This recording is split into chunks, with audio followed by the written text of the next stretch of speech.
Hello dear friends, വായിഷൂസ് വ്ളോഗിലേക്ക് എല്ലാവർക്കും സ്വാഗതം. ഇന്ന് നമ്മൾ പഠിക്കാൻ പോകുന്നത് ആരി വർക്കിൻ്റെ തന്നെ മറ്റൊരു വേരിയേഷനായ മട്കൻ ചെയിനെ കുറിച്ചിട്ടാണ്. അപ്പോൾ മട്കൻ ചെയിൻ എങ്ങനെയാണെന്നുള്ളത് നമുക്ക് വീഡിയോ കണ്ടു നോക്കാം. വീഡിയോ ഇഷ്ടപ്പെടുകയാണെങ്കിൽ ലൈക്ക് ചെയ്യാനും കമൻറ്റ് ചെയ്യാനും മാക്സിമം ഷെയർ ചെയ്ത് കൊടുക്കാനും മറന്നു പോകരുത്. അപ്പോൾ നമുക്ക് വീഡിയോയിലേക്ക് പോകാം. കഴിഞ്ഞ ക്ലാസ്സിൽ സർദോസി നമ്മൾ ചെയ്തിട്ടുണ്ടായിരുന്നു, പക്ഷെ അതൊരു പിക്ചറിലോട്ട് ചെയ്തിട്ടുണ്ടായില്ല. അപ്പോൾ ഇന്ന് ഇതാ ഒരു പിക്ചറിലോട്ട് ചെയ്യുന്നതാണ് കാണിക്കുന്നത്. സർദോസി എല്ലാവർക്കും കുറച്ച് ടഫാണ്. സർദോസി വാങ്ങിക്കുമ്പോൾ നോക്കി വാങ്ങിക്കണം കേട്ടോ. ഇതിപ്പോൾ നക്ഷി എന്ന് പറയുന്നൊരു ടൈപ്പ് സർദോസിയാണ്. ഇതാകുമ്പോൾ നമ്മുടെ നീഡിൽ കയറാനും നല്ല സുഖമായിട്ട് നമുക്ക് ചെയ്യാം. ബീഡ്സ് ചെയ്യുന്ന പോലെ തന്നെ സുഖമായിട്ട് ചെയ്യാം. പിന്നെ എന്താണെന്ന് വെച്ചാൽ ഈ കർവുകൾ വളവുകളൊക്കെ വരുമ്പോൾ നമ്മൾ ഏറ്റവും ചെറിയ രീതിയിൽ കട്ട് ചെയ്യുക. എന്നിട്ട് ആ വളവ് കഴിയുമ്പോൾ പിന്നെ കുറച്ചും കൂടി വലിയ രീതിയിൽ കട്ട് ചെയ്തിട്ട് നമുക്ക് സർദോസി ചെയ്യാം. ബീഡ്സ് ചെയ്യുന്ന പോലെ തന്നെയാണ്, പക്ഷെ നമ്മൾ സർദോസി സെലക്ട് ചെയ്യുമ്പോൾ ശ്രദ്ധിക്കണം. നക്ഷിയൊക്കെ കുറച്ചും കൂടി ഫ്ലെക്സിബിൾ ആയിട്ടുള്ള സർദോസിയാണ്. വേറൊരു ടൈപ്പ് ഉണ്ട്, കുറച്ച് നേർത്ത ടൈപ്പ്. അത് നമ്മുടെ സൂചിൻ്റെ ഉള്ളിൽ നിന്ന് പിന്നെ ഇതുപോലെ സ്റ്റിച്ച് വരാൻ ഭയങ്കര ബുദ്ധിമുട്ടായിരിക്കും. ഓക്കെ, അപ്പോൾ ഇത് കണ്ടിട്ട് എല്ലാവർക്കും മനസ്സിലാവുന്നുണ്ടെന്ന് തോന്നുന്നു. ആ കർവിൽ കണ്ടോ, ഞാൻ സർദോസി കട്ട് ചെയ്യാണ്ട് വലിയ സർദോസിനെ കർവ് പോലെ എടുത്തത് നിങ്ങൾക്ക് കാണിച്ചു തരാൻ വേണ്ടി എടുത്തതാണ് കേട്ടോ. നമ്മളങ്ങനെ ചെയ്യുമ്പോൾ അത് പൊങ്ങി നിൽക്കും, അല്ലെങ്കിൽ പിന്നെ നൂലുകൊണ്ട് അവിടെ സ്റ്റിച്ച് ചെയ്യണം, അത് റിസ്ക്കാണ്, പറ്റൂല.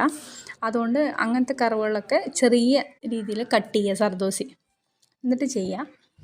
ഓക്കെ, നന്നായിട്ട് പ്രാക്ടീസ് ചെയ്യുക, റെഡി ആയിക്കോളും. അപ്പോൾ നമ്മൾ മട്കൻ ചെയിൻ ചെയ്യുമ്പോൾ നമ്മുടെ നോർമൽ എംബ്രോയ്ഡറിയുടെ സൂചിയും നൂലും വേണം.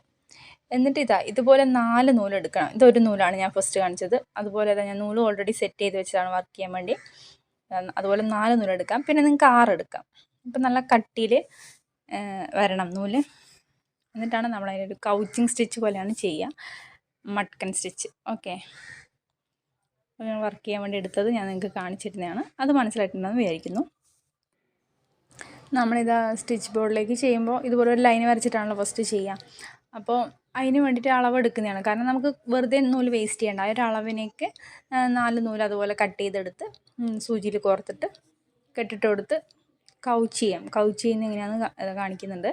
സൂചിയിൽ നൂല് നമുക്ക് കോർക്കാൻ അറിയാമല്ലോ, നമ്മൾ സാധാരണ സൂചി നൂല് കോർക്കുന്ന നൂല് കോർക്കാം. 4 വേണമെന്നില്ല, അതിനുള്ള സ്പേസ് ഉണ്ട്, ഹോൾ ഉണ്ട് ആ നൂലിന്, ആ സൂചിക്ക്. അപ്പോൾ എന്താ 4 നൂല് കട്ടിക്ക് കോർത്തിട്ട് താഴേന്ന് സൂചി എടുത്ത് കുത്തി മുള്ളോട്ടെടുത്ത് നമ്മൾ വരച്ച വരയുടെ എൻഡിങ്ങിൽ കൊണ്ടുപോയിട്ട് സൂചി താഴ്ത്തുക. അപ്പോൾ കൗച്ചിങ് ആയി. നെക്സ്റ്റ് അതിൻ്റെ മുകളിൽ നമ്മൾ കൗച്ചിങ് സ്ട്രൈറ്റ് ആയിട്ടാണ് നൽകുക സ്റ്റിച്ച്. ഈ സ്റ്റിച്ച് നിങ്ങൾക്ക് മനസ്സിലായോ? ഈ സ്റ്റിച്ച് മനസ്സിലായവർക്ക് കമൻറ്റ് ചെയ്യാം. ഓക്കെ, എന്നിട്ട് നമ്മൾ സ്ട്രൈറ്റ് സ്റ്റിച്ചല്ല കൊടുക്കുന്നത് കൗച്ചിങ്ങിന്. ഈ സ്റ്റിച്ചാണ്, ഈ സ്റ്റിച്ച് ഞാൻ പഠിപ്പിച്ചതാണ്. അപ്പോൾ മനസ്സിലായിട്ടുള്ളവർ കമൻറ്റ് ചെയ്യാം. ഇതുപോലെ നമ്മൾ സ്റ്റിച്ച് ചെയ്യാം. പിന്നെ നമ്മളതൊരു പിക്ചറിലോട്ടും ചെയ്യാം. ഓക്കെ, വീഡിയോ എല്ലാവരും കാണണേ, സ്കിപ്പ് ചെയ്യാണ്ട് വീഡിയോ കാണണം. കുറച്ച് സ്പീഡിലിട്ട് കണ്ടാലും കുഴപ്പമില്ല, സ്കിപ്പ് ചെയ്യാണ്ട് വീഡിയോ കാണാം. ഓക്കെ, അപ്പോൾ സ്റ്റിച്ച് ഏതാണ്? സിക്സാഗ് ആണ് അല്ലേ, അഥവാ കാന്താ ചെയിൻ. നമ്മൾ മുന്നത്തെ ക്ലാസ് പഠിച്ചതാണ്. ഞാനതാ വലിയതായിട്ടും ചെറുതായിട്ടും 2 രീതിയിൽ ചെയ്തിട്ടുണ്ട് ഒരു ലൈനിൽ തന്നെ.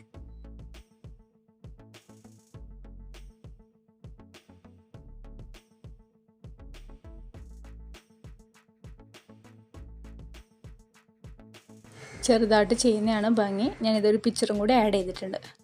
പിക്ചറും കൂടി ചെയ്ത് ബോറടിപ്പിക്കുന്നില്ല കേട്ടോ, കുറേ ടൈം ആവും. പിന്നെ നൂലും കൂടി ഉള്ളതുകൊണ്ട് കുറച്ച് റിസ്ക് ആണ് കേട്ടോ. എന്താണെന്ന് വെച്ചാൽ കുത്തി വലിക്കുമ്പോൾ ഈ എംബ്രോയ്ഡറി നൂലും എല്ലാം കൂടി വരും. അതുകൊണ്ട് നല്ല ക്ഷമയോട് കൂടി ചെയ്യാം കേട്ടോ. കിട്ടും, റെഡി ആയിക്കോളും. നല്ല സ്റ്റിച്ചാണ് ചെയ്ത് വന്നാൽ. എൻ്റെ വീഡിയോ കാണുകയും സപ്പോർട്ട് ചെയ്യുകയും ചെയ്യുന്ന എല്ലാവർക്കും ഒരുപാട് നന്ദിയുണ്ട്. ഇന്നത്തെ ക്ലാസ് എല്ലാവർക്കും മനസ്സിലായി കാണുന്നിരിക്കുന്നു.